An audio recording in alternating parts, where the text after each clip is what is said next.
તો મિત્રો આજે છે ને આપણે જવાનું છે ખોખલી માતાજીના મંદિરે, કારણ કે કપુભાઈની માનતા હતી ઉધરસની. તો મિત્રો સતત 2 થી 3 મહિનાથી ઉધરસ આવતી હતી અને મટતી પણ નહોતી. બહુ બધી દવા કરી હતી પણ મટતી નહોતી ઉધરસ. તો આજે છે ને કપુભાઈની ઉધરસની માનતા, કપુભાઈને ઉધરસ મટી ગઈ છે એટલે આપણે માનતા પૂરી કરવા માટે ખોખલી માતાજીના મંદિરે જવાનું છે. તો તે ખોખલી માતાજીનું મંદિર છે ને સુરતની અંદર જ આવેલું છે. તો હું ને કપુભાઈ બે જઈએ ખોખલી માતાજીની મંદિરે. તો ચાલો તમને બધાને પણ દર્શન કરાવું મિત્રો. તો આપણે છે ને અહીંયા આપણે ગાંઠિયા લેવા પહોંચી ગયા છીએ, કારણ કે આપણે ખોખલી માતાજીની માનતા હતી, એમાં ગાંઠિયાની માનતા હતી. તો જો આપણે ત્યાં ગાંઠિયા લેવા માટે પહોંચી ગયા છીએ અને ખોખલી માતાજીનું મંદિર પણ અહીંયા જ છે. ત્યાં જ આપણે આ ગાંઠિયા લેવા માટે ઉભા છીએ. જો કપુભાઈ ગાંઠિયા લે છે આ બનતી. ને મિત્રો એમ કહેવાય છે કે જેટલા ગાંઠિયા માનો ને એના ડબલ ગાંઠિયા લેવાના. તો કપુભાઈ આ બધું ગાંઠિયા લઈ લે પછી આપણે મંદિરની અંદર જઈએ. તો કપુભાઈએ ગાંઠિયા લઈ લીધા છે ને હવે છે ને આપણે મંદિરની અંદર જઈએ. તો ચાલો આપણે માતાજીના આપણે દર્શન કરીએ અને આપણી માનતા છે એ પૂરી કરીએ.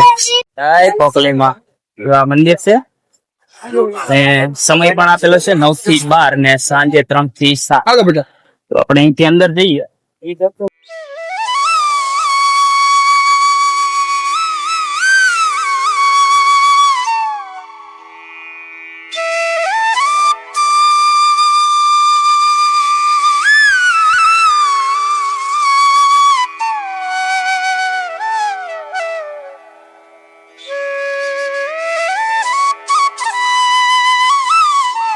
તો મિત્રો આપણે છે ને ખોખલી માતાની માનતા આપણે પૂરી કરી લીધી છે ને હવે છે ને આ ગાંઠિયા છે ને આપણે જ અહીંયા ખાવાના હોય છે.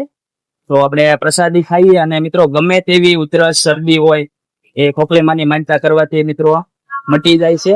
તો અમારા કપુભાઈ ને મટી ગઈ છે અને હવે છે ને આપણે જઈએ અને ગાંઠિયા છે એ આપણે ખાઈએ. તો જો કપુભાઈ ગાંઠિયાની પ્રસાદી છે મૂકી દીધી છે અને હવે આના જ ગાંઠિયા છે ને આપણે જ ખાવાના હોય છે.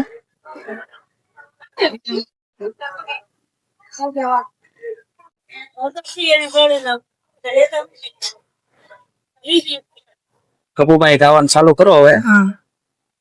ગાંઠિયાની પ્રસાદી કપુભાઈ ખાય છે. જય ખોખલીમાં. તો મિત્રો તમને બધાને પણ જો કોઈને પણ શરદી ઉધરસ હોય તો ખોખલી માતાજીની માનતા કરજો અને સારું થઈ જ જાય છે. કપુભાઈને પણ સારું થઈ ગયું છે. તો મિત્રો તમને બધાને આ વિડીયો સારો લાગ્યો હોય ને તો એક લાઈક કરી દેજો અને બાકી ચેનલને સબસ્ક્રાઇબ કરી નાખજો. તો જય ખોખલીમાં બધાને.